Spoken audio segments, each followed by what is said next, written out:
عالم اسلام میں سے عالم عرب ان کے شکنجے میں جا چکا، کیوں بنا کر کھڑے ہوئے ہیں اسرائیل کو ماننے کے لیے اور سر تسلیم خم کرنے کے لیے؟ بہرحال نوٹ کر لیجئے، عالم عرب جا چکا۔ کوئی دن کی بات ہے، میں سنسنی پیدا نہیں کرنا چاہتا، لیکن حالات اور واقعات سے نگاہیں بند کرنا بھی کوئی دانش مندی کی بات نہیں ہے۔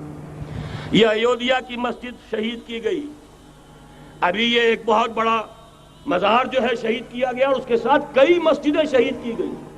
یہ سب کیا ہے؟ یہ مسلمانوں کی نفس دیکھی جا رہی ہے کہ کوئی غیرت اور حمیت نام کی کوئی شے باقی ہے؟ جیسے علامہ اقبال نے وہ نظم لکھی تھی، عبد القادر روہیلا بڑا ظالم جفاجو کینہ پرور تھا، لیکن یہ کہ اس نے جو ایک ٹیسٹ لیا تھا کہ وہ جو عورتیں ہیں تیموری خاندان کی، ان میں کوئی رمق رہ گئی ہے؟ معلوم ہوا کہ نہیں، کہ غیرت نام تھا جس کا گئی تیمور کے گھر سے، ختم، غیرت نکل گئی۔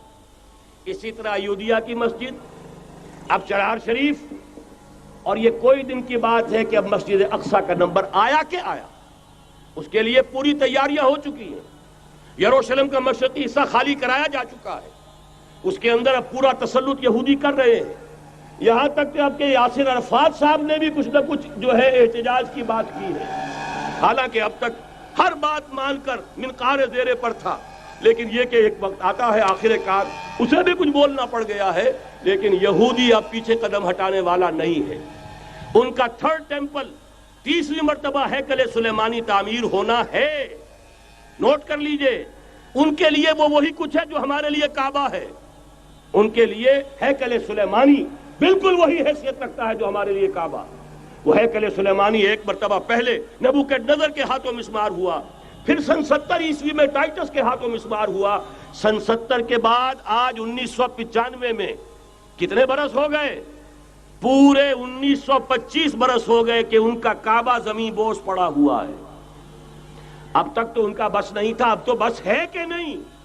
اب ان کی حکومت ہے کہ نہیں؟ اب شاہ حسن ہو چاہے شاہ حسین، ان کے نوکر اور چاکر ہیں یا نہیں؟ اب انہیں ڈر کس کا ہے؟ لہذا کوئی دن کی بات ہے، مسجد اقصی شہید ہوگی اور ٹیمپل کی تعمیر شروع ہوگی۔ یہ تو بہرحال ایک نقشہ ہے۔ اگلا نقشہ آپ کو بتانا چاہتا ہوں، ایک دوسری تصویر ہے۔ یہ تصویر ہے زمینی، ایک تصویر ہے آسمانی۔ وَمَكَرُوا وَمَكَرَ اللَّهُ وَاللَّهُ خَيْرُ الْمَاكِرِينَ۔ انہوں نے اپنی سی تدبیریں کی، اللہ نے اپنی تدبیر کی، اور ظاہر بات ہے اللہ کی تدبیر سے بہتر تدبیر کس کی ہوگی؟ چنانچہ یہودیوں کی سازشیں اس وقت بھی ناکام ہوئی تھی یا نہیں؟ ظاہر بات ہے جاء الحق وزهق الباطل ان الباطل کان زهوقا۔ لہذا یہ آیتیں دونوں اعلان کر رہی ہیں کہ یہودیوں کی سازشیں بالآخر ناکام ہوں گی اور دین حق کا بول بالا ہو کر رہے گا۔ یہ تو ان آیتوں سے ظاہر ہے۔ یریدون لیطفئوا نور اللہ بافواہہم واللہ متم نورہ ولو کرہ الکافرون۔ یریدون ان یطفئوا نور اللہ بافواہہم ویابی اللہ الا یتم نورہ ولو کرہ الکافرون۔ هو الذی ارسل رسولہ بالہدی ودین الحق لیظہرہ علی الدین کلہ ولو کرہ المشرکون۔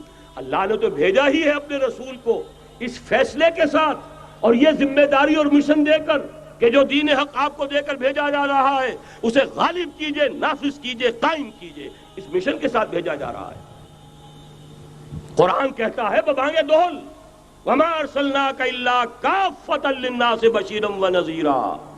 اے محمد صلی اللہ علیہ وسلم، ہم نے نہیں بھیجا ہے آپ کو مگر پوری نوع انسانی کے لیے بشیر اور نذیر بنا کر۔ تو جان لیجئے کہ یہ مقصد بعثت محمدی صلی اللہ علیہ وسلم بتمام و کمال اس وقت پورا ہوگا جب کل عالم انسانیت پر، کل روئے ارضی پر اللہ کا دین اسی طرح غالب ہو جائے گا جس طرح کہ محمد رسول اللہ والذین معہ صلی اللہ علیہ وسلم ورضی اللہ تعالی عنہم اجمعین، ان کے ہاتھوں سے، ان کے ایثار سے، ان کی قربانیوں سے، جن کا نقشہ آپ کے سامنے مولانا کھینچ چکے ہیں، ان کے اثار، ان کی قربانیاں، ان کی محنت، ان کی جفاکشی، ان کی سرفروشی، ان کے جان تن من دھن لگا دینے کے نتیجے میں جیسے اس وقت غالب ہوا تھا، کل روئے ارضی پر غالب ہوگا، تب کہیں جا کر مقصد بعثت محمدی مکمل ہوگا۔ یہی وجہ ہے اقبال نے کہا تھا وقت فرصت ہے کہاں، کام ابھی باقی ہے، نور توحید کا اتمام ابھی باقی ہے۔ لیکن ساتھ ہی خوشخبری بھی دی تھی، یہ چمن معمور ہوگا نغمہ توحید سے، آئے گا وہ دور، یہ چمن معمور ہوگا نغمہ توحید سے، لازماً آ کر رہے گا۔